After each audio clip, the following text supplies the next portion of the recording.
सोमनाथ को भी रौंदा था और मक्का मदीना को भी रौंदा था और खलीफा को नंगा रोड पर चलवाया था, क्योंकि वह टेक्नोलॉजी में आगे था। और फिर वह टेक्नोलॉजी से ही हारा जब बारूद का आविष्कार हुआ। बाबर से राजपूत भी इसलिए हारे थे कि टेक्नोलॉजी में पीछे थे। 4 व्हीलर भी मैं खींचता हूँ अपने लिंक से। लिंक से कल से ट्रेन खींचेगा, कल से हवाई जहाज लिंगे से चलाएगा, पुष्पक विमान लबरई के लोग चलेबे किए, अभी ट्रेन लबरई के चला ले। RSS सब भाजपा वाला लिंगे से लेकर के ट्रेन चलावे, बस चलावे घींच के। नागा साधु बनना कोई मामूली खेल है नहीं। तो बाबा लोग की सिद्धि प्रसिद्धि अंग्रेज और मुगल से ये लोग मुकाबला क्यों नहीं किया? गजनी गोरी के ये लोग बाल क्यों नहीं टेढ़ कर लिया? पुष्पक विमान उड़ाते थे, मुंह से फूंक देते थे तो आग लग जाता था। तो जब गजनी गोरी जूते हेरने लगा जुतिया ने, अंग्रेज लगा खुइया छोड़ा के गोली मारने, तो इन लोगों का मंतरवा कहाँ चला गया? प्रयोग में तो लाना चाहिए। बेवकूफी का कोई जवाब है? दुनिया में अगर क्यों नहीं पाप होता है? सब पाप भारत में है। भारत पाखंडियों का देश है, साधु संत का देश है, और जितने साधु संत है सब 420 है। क्या जरूरत है? दुनिया में इतना बाबा नहीं हुआ और दुनिया चांद पर चला गया। बाबा के आड़ में सब शैतानिक करता है। वो जब दान करते हैं तो वो देवताओं की सेवा के लिए करते हैं। आप ये कैसे सवाल उठा सकते हैं कि उसके साथ बर्बरता होती होगी? औसे राम राम रहीम क्या हुआ? ये लोग भी तो बबे थे। और ये नांगा का इसलिए परंपरा चलाना चाहता है कि पूरा समाज अज्ञानी बेहुदा बन जाए। विज्ञान का सहारा लेके अंधविश्वास का बढ़ावा दे रहे हैं, क्या कहें? खैहन भातार के और गईहन यार के, ये दुनिया का सबसे बड़ा भिखमंगा देश साबित होगा अंत में। एक बार और मोदी की सरकार बनी, अबकी बार मोदी की सरकार अगर एब्सोल्यूट मेजॉरिटी में होती तो इस दुनिया का सबसे गैतल खाने की श्रेणी में जाता। महाकुंभ को पूरे दुनिया में वायरल किया जा रहा है। उस वायरल करने में जो चीज इस्तेमाल हो रही है, मोबाइल हो रहा है, कैमरा हो रहा है, माइक हो रहा है, वो भी विज्ञान की देन है। विज्ञान का सहारा लेके अंधविश्वास का बढ़ावा दे रहे हैं, क्या कहेंगे? तो ये लोग विज्ञान तो कोई बॉल नहीं जलाता, उस समय कुंभ तुम में तो सब मर जाता छटपटा के। इसलिए विज्ञान का तो इसका कहावत है कि खैहन भातार के और गईहन यार के, सहारा ले बारन लोगन विज्ञान के अंधविश्वास के, देवी देवता के नाम लिहन। ये दुनिया का सबसे बड़ा भिखमंगा देश साबित। जिसके अनुसार महाकुंभ में सामने आएगा 12 महीने 12 दिन में बना हिंदू राष्ट्र का संविधान 2025 को, जिसमें उत्तर और दक्षिण भारत के 25 विद्वानों ने तैयार करने में भाग लिया है। चारों पीठ के शंकराचार्य की सहमति के बाद इसको केंद्र सरकार को भी भेजा जाएगा। 501 पन्नों के संविधान को इस तक हिंदू राष्ट्र की घोषणा का लक्ष्य रखा गया है। यहां लिखा है, आने का अधिकार केवल सनातन धर्म के अनुयायियों और भारतीय उपमहाद्वीप के पंथ जैन, बौद्ध व सिख मत के अनुयायियों का होगा। विधर्मियों को मताधिकार से वंचित किया जाएगा। हिंदू धर्म संसद होगा। हर संसदीय क्षेत्र में एक धर्म सांसद निर्वाचित होगा। कुल सांसदों में फॉरेनर हैं पहले, और एक दूसरे से नफरत करके, विज्ञान से दूर भाग करके, पाखंड और अंधविश्वासों का प्रचार करके विश्व गुरु बनने की कोशिश कर रहे हैं। यहाँ के देशों में जो नेगेटिव छवि है वो हमारी अभी भी कमोबेश वही है। चलिए उसको हम देख। नकारात्मक छवि है और वो ये है कि भारत अज्ञानियों, अंधविश्वासियों एवं मूर्खों का देश है। दिखमंगों, फकीरों, पाखंडियों एवं ठगों का देश है। बेईमान, क्लीब और कायरों का देश है। शक्तिहीन, एकताहीन, आदर्शहीन, चरित्रहीन, बिखरे हुए दिग्भ्रमित लोगों का देश है। पुरुषार्थहीन और तेजहीन, मात्र धारा की दिशा में ही बहने वाले मुर्दों का देश है। चंद रुपयों एवं तुच्छ स्वार्थों के खातिर बिकने वाले भ्रष्ट लोगों, गद्दार जयचंद्रों एवं मीर जाफरों का देश है। एक दूसरे का पैर खींचने वालों का देश है। देश हित से अधिक व्यक्तिगत स्वार्थों को तवज्जो देने वालों का देश है। अनंत एवं अनवरत अपमान सहते रहने फिर भी नहीं सुधरने वाले हेहर एवं थेत्थरों का देश है। सेखी बघारने एवं अपने मुंह मियां मिट्ठू बनने वालों का देश है। अधिकांश नपुंसक सियार सदृश बुद्धिजीवियों, भाट चारणों, चापलूसों एवं दलालों का देश है। कुछ जंगली जानवरों सदृश परंपरागत कुलीन जमींदारों एवं 85% दलित पिछड़ा रूपी कीड़े मकोड़ों का देश है। 2004 में ही वर्ल्ड बुक फेयर में राष्ट्रपति कलाम साहब को, अटल बिहारी वाजपेयी प्राइम मिनिस्टर साहब को, विपक्ष की नेता सोनिया गांधी और राहुल गांधी को भी अमेठी में दे चुका हूँ और दिल्ली के सभी बुक स्टोर्स पर ये उपलब्ध है, जिसको पढ़ने के बाद एक्चुअली ये dealing in higher history, exclusive higher history, geography, geology, zoology, astronomy, astrology, anthropology, sociology, sexology, sociology, suicidology, theology, politics, ऐसे एथिक्स एंड एस्थेटिक्स, इसको पढ़ करके लोग विद्वान ही नहीं बनते, डिप्लोमेट भी बनते हैं। एक्चुअली आडवाणी जी को भी मैंने वर्ल्ड बुक फेयर में हाथ में दिया था, लेकिन उन्होंने 15 मिनट में लौटा दिया। फिर देखिए कैसे मोदी जी ने उनको गच्चा दे दिया। हम लेकर के जो कहा जा रहा था कि अब की बार 400 पार, और तब उसका यह अर्थ निकाला गया कि 400 पार हो गए तो हिंदू राष्ट्र की घोषणा कर देंगे। तो भले ही 400 पार तो छोड़िए, 250 भी पार नहीं हो पाई भाजपा, फिर भी हिंदू राष्ट्र के दिशा में आगे बढ़ने वाले लोग उस दिशा में आगे बढ़ने में लगे हुए हैं। वे अपना निरंतर प्रयास आगे बढ़ा रहे हैं।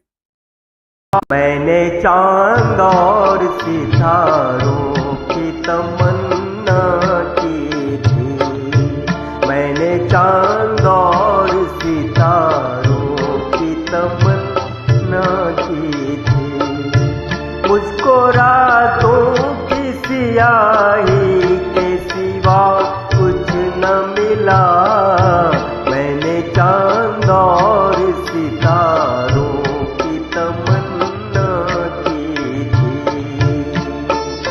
बजाइए नहीं तो देश नष्ट हो जाएगा, ख्वाब नष्ट हो जाएगा। हेलो फ्रेंड्स, मैं भारत सांस्कृतिक प्रधानमंत्री और अल्लाह ईश रामकृष्ण बुद्धावतार गांधी, नेहरू, टैगोर, भगत सिंह, सुभाष, चंद्रशेखर आजाद की आत्मा देश की कुर्बानी दी है। मैंने चांद और सितारों की तमन्ना की थी, मैंने चांद और सितारों की तमन्ना की थी, मुझको रातों की सियाही के सिवा कुछ न मिला, मैंने चांद और सितारों की तमन्ना की थी।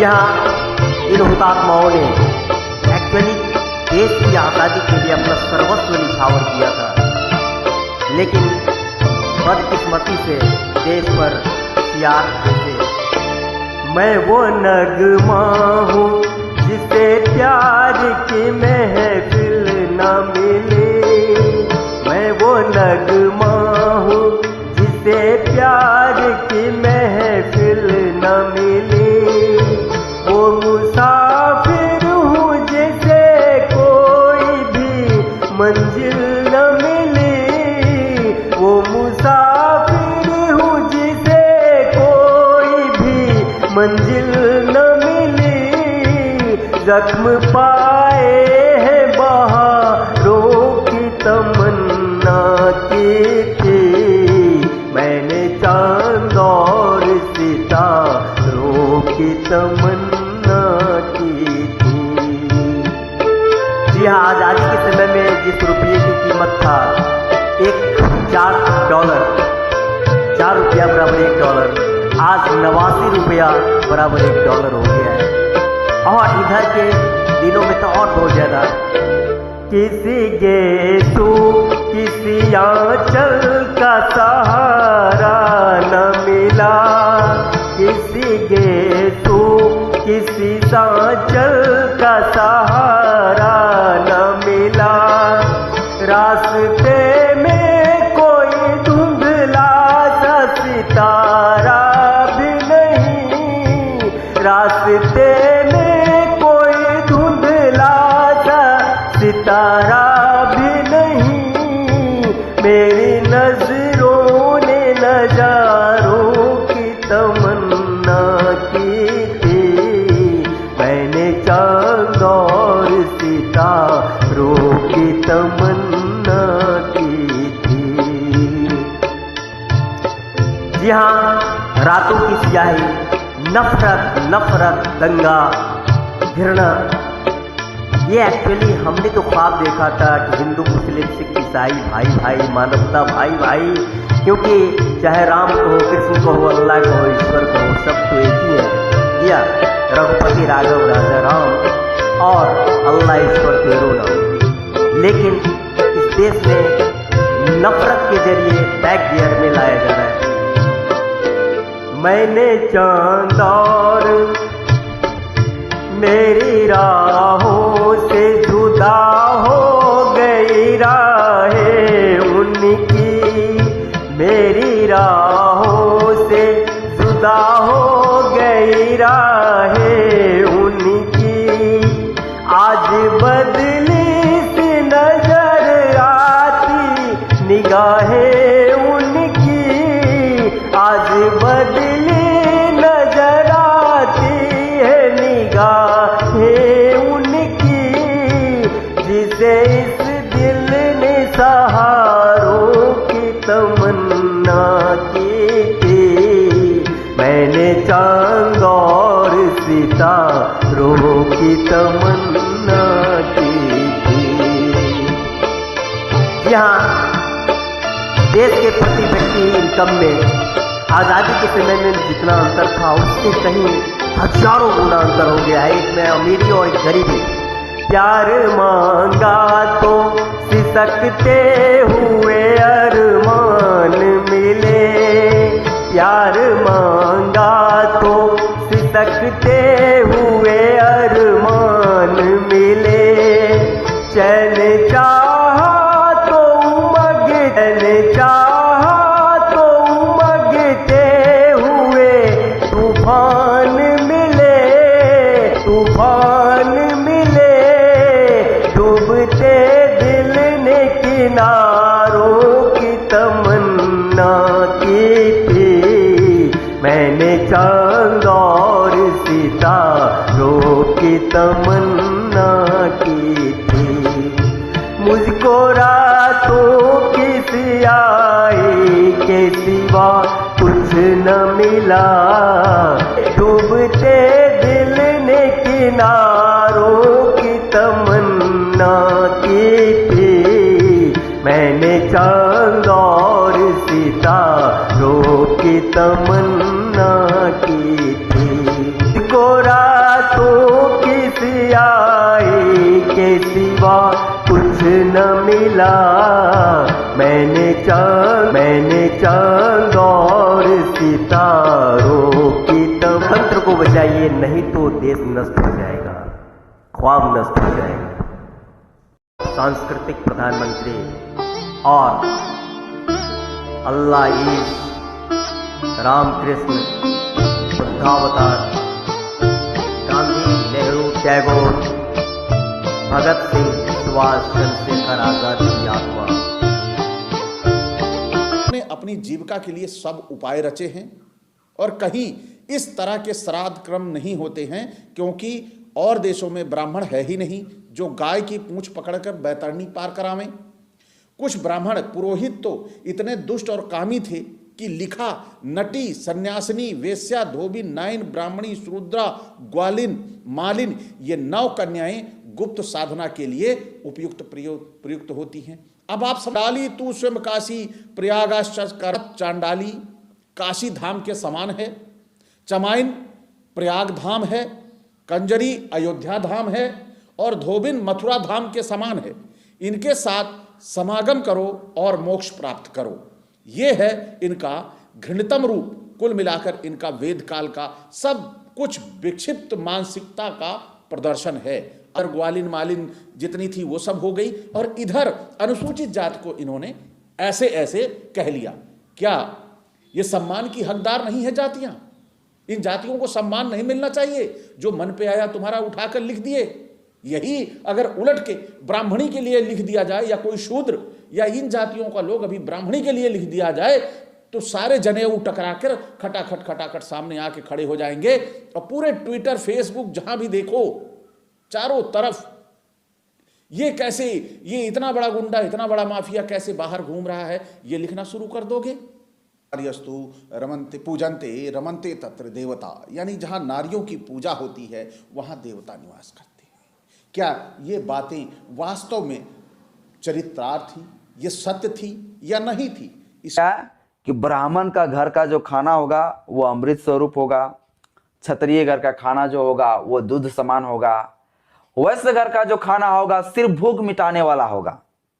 और जो शूद्र घर का जो खाना पका हुआ रहेगा वो खाना खून के समान होगा। चावल दे दो तो ये भिखारी लोग जो है चावल लेके चले जाएंगे कच्चा हुआ, उसको भोजन बना के घर में खिलाओ नहीं खाएगा, छुआ जाएगा, पका हुआ भोजन नहीं खाएगा, कचका जरूर खाएगा। इतना घटिया घटिया चीज लिखा गया। अति शूद्र और शूद्र समाज भी ढोके चल रहा है। अब जो है इस एससी में भी जो है शूद्र अति शूद्र में भी कई सारी जातियां हैं, अब वहां भी एक दूसरे में छुआछूत कर रहा है, भेदभाव खा रहा है, तोर घर का पानी ना पीबो, तोर घर के खाना ना खेबो। इस तरह से साथियों मेरा अब ये प्रचलन हमारी 6743 जातियों में भी बांट दिया। जो ओबीसी कास्ट के लोग आए हुए थे, देखिए साथियों अभी ओबीसी कास्ट में भी जो है पूरी तरह से कई सारी जातियां हो गया, वहां भी जो है जातिवाद चल रहा है। ओबीसी में भी जो शूद्र है, ओरिजिनल शूद्र है, वो शूद्रों में भी जातिवाद। अब जो एससी में भी कई जाति है, पासवान लोग चमार के घर में नहीं खाएगा, चमार लोग तुरी के घर में नहीं खाएंगे खाना। अब एससी एसटी जो लोग हैं चमार तुरिया पासवान, ये लोग एसटी के घर में नहीं खाएंगे था। अब ये प्रचलन हमारी 6743 जातियों में भी बांट दिया। और ये मनुस्मृति ग्रंथ को जो है ये पाखंडी, ये मनवादी लोग जो है, ये ब्राह्मणवादी लोग जो है कहता मेरा ही मनुस्मृति बहुत बढ़िया है, खूबसूरत है, इससे तो बढ़िया कोई संविधान ही नहीं हो सकता है, प्राचीन संविधान है, पूरा दुनिया इसी से चलता है। ये है खेती, गाय पालन और व्यापार, ये वैश्यों की दायित्व है और ब्राह्मण क्षत्रिय और वैश्य की सेवा करना ये शूद्र का कर्तव्य है। एक चीफ मिनिस्टर बोलता है, इस देश का एक चीफ मिनिस्टर यह भाषा बोलता है, उसको निकाल दो। नहीं सकते, लिख नहीं सकते, लड़ नहीं सकते देश के लिए। आप गुत्ता लिया, कॉन्ट्रैक्ट लिया, दूसरों को भी उसमें मिलाइए कि प्राइम मिनिस्टर भी है, वो सोचेंगे इसके बारे में कम से कम। बात क्या है बोले तो जनता की आंखों के लिए उसको एक्चुअली गरीबी कोई भागी में ऊपर से लेके नहीं आता। ये जो कहते हो कि हमको बड़का जात बना के बनाया है और तुम लोग को छोटका जात, तुमको भगवान ने गरीब बनाया है, हमको शुद्ध रूप से गलत है। एक्चुअली संसाधनों के बंटवारा और अधिकार कहाँ कहाँ किसका है, उससे गरीबी है। प्रेम करो देश प्रेमियों दूंगा और देश को उनके नापाक चंगुल से मुक्त कर दूंगा। For deep understanding please study my famous books the naked सत्य, धर्म तेरे कितने रूप and so on, available in book stores in India and abroad. सभी मीडिया और पब्लिक के सामने हमसे खुले मंच पर शास्त्रार्थ कर सकते हैं यदि उनमें सत्य का हिम्मत है तो।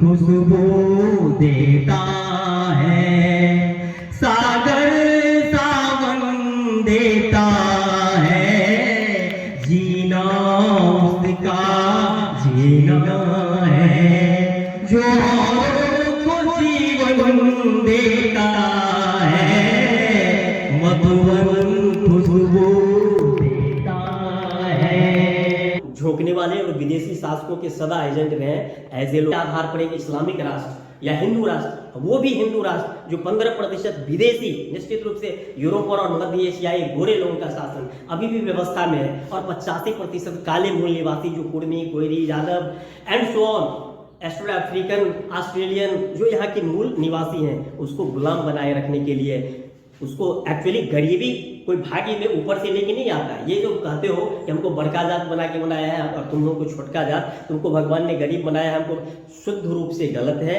एक्चुअली संसाधनों के बंटवारा और अधिकार कहाँ कहाँ किसका है, उससे गरीबी है। जीना वादों पे कीजिए सोचने का आंसू से लीजिए। अब मोदी जी न रोजगार दे पा रहे हैं, न ही देश को कोई ख्वाब दिखा पा रहे हैं, और न ही अपने वादे को पूरा कर रहे हैं। वो जुमला प्रधानमंत्री बन के रह गया है। पढ़ना है, लिखना है और IPS यानी देश का प्रधानमंत्री, राष्ट्रपति भी बनना है, और तुम लोगों को इंसाफ करना है, न्याय करना है। इंसाफ की डगर पे बच्चों दिखाओ चल के, यह देश है तुम्हारा, नेता तुम ही हो कल के। राधे राधे, जय भीम, जय भारत, अस्सलाम वालेकुम, सत श्री अकाल। नमो बुद्धाय। धीर उगता हुआ सूरज, वायरल प्रधानमंत्री हो। लोग कहते हैं कि अकेले चना भार नहीं फोड़ सकता, लेकिन अकेले भी बड़े बड़े काम किए जा सकते हैं, जैसा कि गांधी ने किया, अम्बेडकर ने किया। आके जियो और नस्ल झुका के जियो। हर एक इंसान में प्रतिभा होता है और दिए जला के कहो, नमो छिपा के जियो और नस्ल झुका के जियो। I am a mixture of Gandhi, Nehru, Tagore, Allah once and so on patriots, Gandhi, Bhagat Singh, Chandrasekhar Azad and so on. कौन सा पल मौत की अमानत हो, हर एक पल की खुशी को गले लगा के जियो, नमो छिपा के जियो। जी हाँ, मुस्कुरा के जिए। एक्चुअली गांधी जी ने कहा था कि देश जब आजाद होगा तो पहले होता था कि राजनीति होता था एक मिशन, गांधी बुद्ध के समय में। बाद में हो गया प्रोफेशन कि मेरा खानदानी पेशा है, और अब हो गया है बिजनेस। 5 लगाओ, 50 करोड़ कमाओ, 500 करोड़ कमाओ। एक्चुअली इस देश को मेरे जैसे देशभक्त की जरूरत है जो आमूल परिवर्तन कर दे व्यवस्था को भी। अब कभी भी भारत विकसित और शक्तिशाली और विश्वगुरु हो सकता है 5 किलो अनाज दे करके नहीं। मेरे झूठ मत बोलो, खुदा के पास जाना है। यहाँ देश विज्ञान से आगे बढ़ता है, समाज विज्ञान से आगे बढ़ता है। नहीं तो मंगोलों ने सोमनाथ को भी रौंदा था और मक्का मदीना को भी रौंदा था और खलीफा को नंगा रोड पर चलवाया था, क्योंकि वह टेक्नोलॉजी में आगे था। और फिर वह टेक्नोलॉजी से ही हारा जब बारूद का आविष्कार हुआ। पावर से राजपूत भी इसलिए हारे थे कि टेक्नोलॉजी में पीछे थे। पत्रकार महोदय, भारत निर्मात्री समाज का अध्यक्ष हूँ कि अभी तक चेक एंड बैलेंस वो संतुलित नहीं रहा है, जिसके कारण मेरा देश बटा था मुस्लिम लीग हिंदू महासभा के आपसी टकराव में। लेकिन मैं ऐसा करूंगा कि हर पद का रोटेशनल वाइज, चाहे चीफ जस्टिस ऑफ इंडिया हो, प्रेसिडेंट हो, प्राइम मिनिस्टर हो, सभी धर्मों को उसमें रोटेशनल आरक्षण दूंगा। एक्चुअली सारे लोगों का विकास हो, सबका विकास हो। ऐसा नहीं कि मैं सिर्फ ठगने के लिए कहूँ। एक्चुअली बिहार में जिस तरह से जातीय आरक्षण, महिलाओं को आरक्षण रोटेशनल वाइज सभी पदों में है, उसी तरह से मैं चाहूँगा कि सारे पदों पर, खास करके जो उच्चतम है, कंट्रोलिंग पावर का है, उसमें मैं सभी धर्मों को और जातियों को रोटेशनल 50% सभी में महिलाओं को आरक्षण दूंगा। महत्वपूर्ण है, विकास महत्वपूर्ण है।